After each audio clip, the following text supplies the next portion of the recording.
hedder Jesper, jeg kommer fra Fredericia Golfklub. Jeg vil prøve at forklare dig et af de meget mærkelige engelske udtryk, vi bruger inden for golfsporten.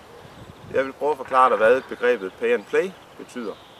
Når vi snakker pay and play, så taler vi faktisk om en særlig type af tilgang til at komme til at spille golf. Nemlig noget, du kan gå ud og gøre hvilken som helst dag. Du kan spille i morgen.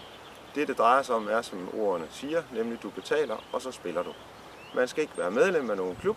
Det eneste, man skal have, det er de 3 ting, det kræver for at spille golf. Nemlig noget almindeligt normalt tøj, der passer til årstiden.